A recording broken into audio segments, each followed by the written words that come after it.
High five. Hi. Today we're going to do Q&A. Questionable advice or quackery and assumptions. But in today's case, it's going to be questions and answers, okay? Okay.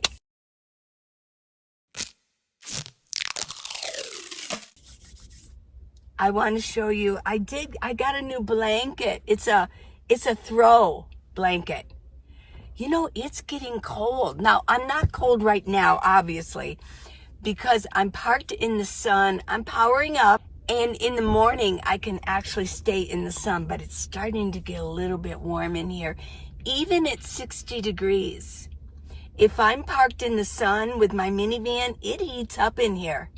It's the sun because it's bringing in all that heat, and it's holding it in.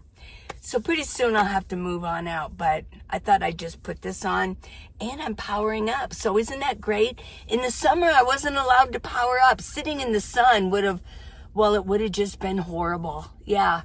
So I've got some questions and answers for you. Or quackery and awkwardness. Okay, yeah. Here's kind of a funny one. This is, it says, here, let me move this. It says, why do people not put a recliner in their minivans? I don't know. I sleep in my chair that kicks out half the time as my bed. Okay. I never thought about that. No, I wouldn't want a recliner in here. But if you do, I think that's really cool. I mean, a recliner is pretty big. I like my space. So I don't know. I would imagine why people don't put a recliner in their minivan is it would just take up too much space. And it's sort of like a build out if you think about it. I mean, usually if you have a bed, you can put things under it, but a recliner you can't. So I don't know. I mean, maybe that wouldn't be bad because the recliner's just here. And then when it kicks out, you've got under here and under where the leg goes. So maybe I just never thought about it. I wouldn't do it, but there you go. If you're going to do a build out, consider a recliner. Now, I have all my seats out, so I was thinking about it. I would want to make sure that my driver's seat is right there, but I would want the recliner to be over here because both of them are going to be heavy. You don't want to be one-sided heavy. So if you want to even out, you know, when you are in van life, you do want to think about that. You want to even things out. You don't want everything heavy just on one side. Yeah. Next. Hi, Lee. Just wondering, this is from Brooks Lane. How do you maintain in a different state for long periods of time? With out-of-state license plates, if license shows you're from another state, isn't that a problem with authorities if you keep being seen? Authorities? Who are these authorities? It sounds like living in a communist country or something. No, let me smooth this out here. I'm a perfectionist. Ooh. No, we don't live in a communist state yet, okay? But no, I mean, people travel all the time. Let's say in the case of like Rhonda, I did her van tour 4 days ago, if you want to go see that. And it's a van tour. And she goes in 2 different places. Well, her minivan is licensed in Ohio, but she travels with her minivan, she travels in Arizona.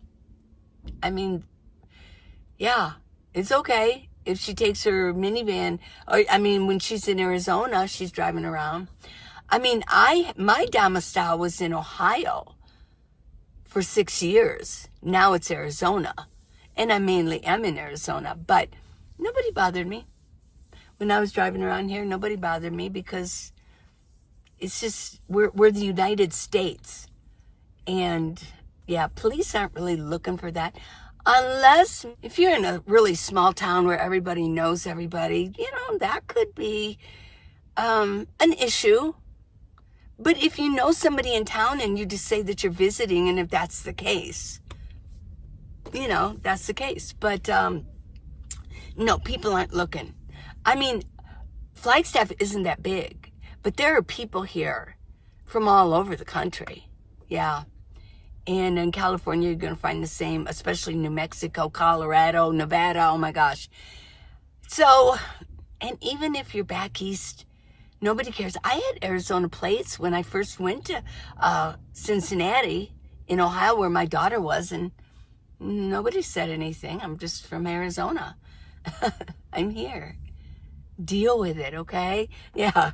No, this isn't communist yet. The people don't really look at that.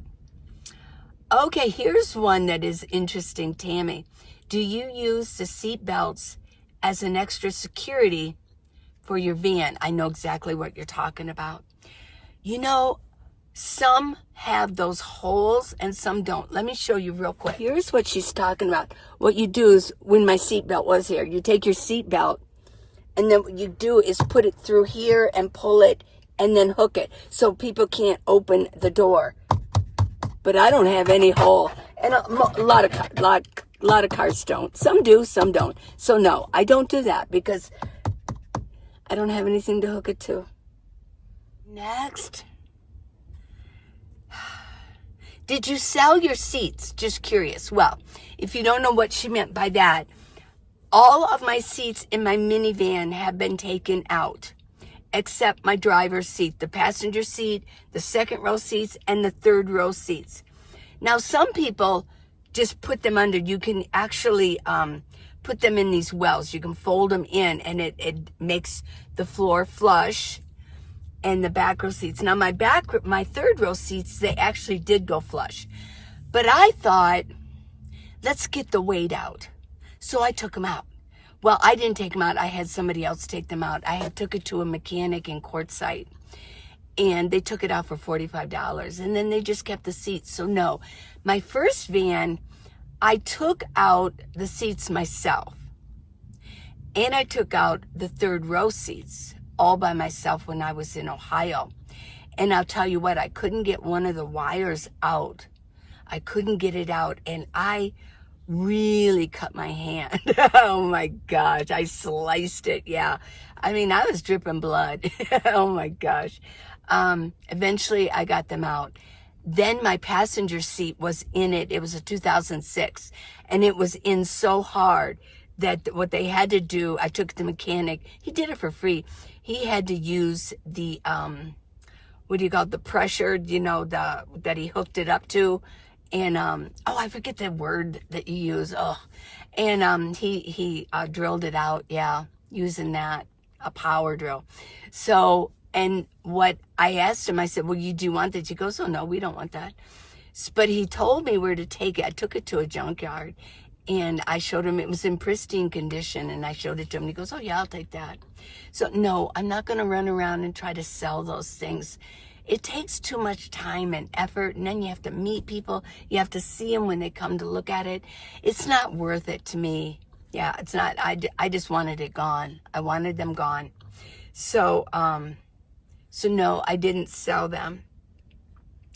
Now, I will mention that by taking out my seats, each seat is about 600, whoa, 600 pounds. Each seat is 60 pounds, basically. So can you imagine how much weight I took out? That's 1, 2, 3, 4, 5, 6. Yeah, like 300 pounds I took out of my van. Isn't that great? So people say, well, you have so much weight in here. Not really. Not compared to, I'm not carrying anything that weighs 300 pounds. There's no way. So I really, I mean, this dresser here, these bins, I move these bins all the time. And anything that's in here and in the back. So yeah, but I do think about weight distribution, because my driver's seat is right here, but my heavier bins are right here too, so it's all on the same side. Yeah, and if you consider too, I got my cans are up here too, so I'm probably a little bit off balance. I would go ahead and put these over here, but I use this side. I always use this side to open the sliding door. I don't ever use this side because I have solar coming through here. So yeah, it's so I'm not really weight distributed like I probably should be. Next, do you sleep on the floor? No cushions? Seems cold. Let's deal with the cold issue because I think most of you know I do sleep on the floor. I sleep here. My new blanket, yeah. I do sleep on the floor. I sleep here. I have my sleeping bag here, and I don't sleep in it. I sleep on it. I do have a self-inflating pad that I put down first, and then I put my sleeping bag. So I'm pretty thick. And then blankets. But here's the issue. I think a lot of females aren't not all. I mean, no, I'm not going to put everybody in a category, but I do think that females are less familiar with how vehicles are made and, you know, how they're put together. Okay, like in manufacturing. In a minivan, there's already the manufacturing padding that goes in because this is a family car. I mean, your sedans and all of them, they're family. But let's say an Econoline, like a work truck, a work van. No, there's no there's no padding down there. Yeah, there's no insulation whatsoever. So there's already, in a minivan, there's already insulation going on. You know, it's thin, but you've got a carpeting that goes on. Okay. But besides that, I've got a carpet. Here's my carpet. I mean, it's thick. It's a thick carpet. I've got my carpet down. I've got 4 blankets under here. Why do I have my blankets under there? Well, I want to keep my blankets. Okay? What am I going to do? Have them all folded up and put in a corner? No. So I lay them down because they're really nice blankets. A couple of them are really nice Mexican blankets. I mean, really expensive. And then there's a couple more. Okay, so I've got my blankets down. I mean, it's a good way to keep them. I mean, if I ever moved into a house or whatever, I've got my blankets. If anything disaster, I've got my blankets. Then what I've got are towels. So, I mean, I've got that much padding. Not to mention the actual manufacturing carpeting that's already in here. So no, I'm snug as a bug. And then add on the fact that I've got pad up here. Then I've got a sleeping bag I sleep on. Yeah. Nope. It doesn't. Yeah. The only thing that could come through are like in my vents up here. And vents, yeah, cool air can come in if I don't close them. So, yeah, and it might seem cold, but it's not. Okay, next we have, I'm getting ready to do a similar thing in my pickup bed, which is right under 5 feet. Okay, I'm going to order my bed cap soon and let the build begin. How do you handle air conditioning if not at a campground? Well, no, I don't have air conditioning whatsoever, even at a campground. I don't have air conditioning on my vehicle. I mean, if you have a camp bed, a camper that you're going to put on the back of your pickup, you could probably, maybe because you'll have enough solar on the top, that maybe in one of your windows you could put an air conditioner. But I'm in a minivan. I can't finagle an air conditioner in my minivan. So, no. Now, air conditioning, I can turn on my air conditioner in the summer in my car. But I don't like to do that. Why? Well, because you're not moving. If I have my air conditioner, first of all, it's going to use up more gas.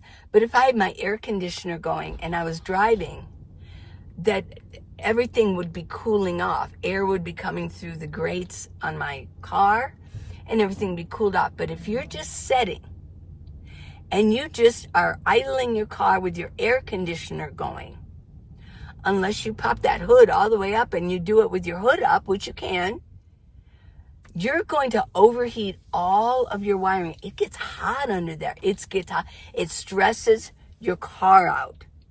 And idling your car stresses it out anyways, even with the hood up. This is my home. I don't want to stress it out. I want to keep it really nice. I want it to last as long as possible because I know what it's like to have to change out from one van to the next. And it's not that fun. You better have good circumstances to where I just happened to be in Quartzsite, where I was on BLM land and I could take my time doing it. I was just out there on BLM land. I was boondocking. But what if I was in the city and I had to do it? Where am I going to park my old one to move everything over? And it takes more than a day because you got to get things ready. You got to go slow. I didn't want to just throw everything in it, like willy-nilly. So, no, I want this to last a long time. So I'm not going to use that air conditioning. But I don't have the system. I don't have enough. Yeah. Some people in build-outs, they do. Hi, Lee. Did you link your adjustable desk somewhere? Also, do you remember where you purchased your black bins with yellow lids? Yeah, let me show you.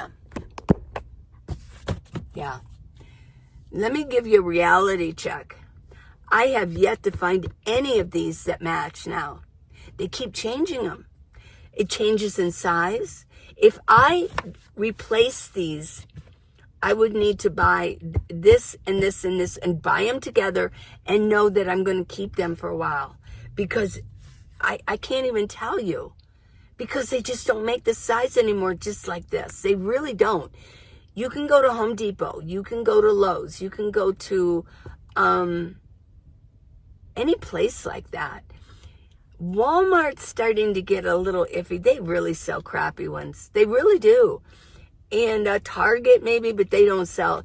You're really going to almost have to go online or go to Lowe's or Home Depot, something like that. Or maybe even Ace and find a. But make sure that you get the right sizes you want and buy them all now. Because in a year, you're not going to find that size again. They keep changing everything. Now, as far as my desk, here's my fold-out desk for writing. Yes, I did have another one. It was really nice. It was more expensive, too. It was a little bit bigger and bulkier than this. Well, I just kind of gave it away because I wasn't writing and I wasn't doing anything like that. So I thought, well, let me, here, somebody want this because it was too bulky for me. Well, this one I really like.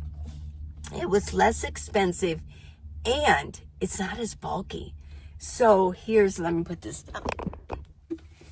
I can, you just push in here and you can pull it up. Yeah. And you pull out these tabs here and you can tilt it. Oops, I'm doing it the wrong way. You can tilt it. Yeah. So I can leave the link for it, but if you just put out portable folding table, you can find one like this. It's got 2 holes here that something fits in here to keep my laptop from moving, but it's too much and I got rid of it because this is a kind of material, it doesn't really slide easy, so yeah. Yeah, it's really nice. I really like it. It's really necessary. I do so much on my laptop now. Yes, I do. Oh, here's one that I thought I would answer. Thanks for a great video. Okay. She wants to know those little round holes on my jackery. There's these little round holes here. This is a 12 volt. Well, all kinds of things. I looked it up, okay? There's all kinds of things that can be used for that. And it is. You got, the 12 volt, you got that. You got portable fridges and freezers. You've got tire inflators. You got 12 volt fans and lights that will use, it's a DC. There's all different, I'm not going to go with all the numbers, but there's different DC numbers. It's a DC. I do know that right here, that's a DC 8 millimeters. So there's different DC, different sizes. What else? CPAP machines, routers and modems, small monitors, cameras and dummy batteries, LED light panels and ham radios and CB radios. They use the DC. That's why they're here. So, Well, I hope you enjoyed this, and I answered a lot of questions.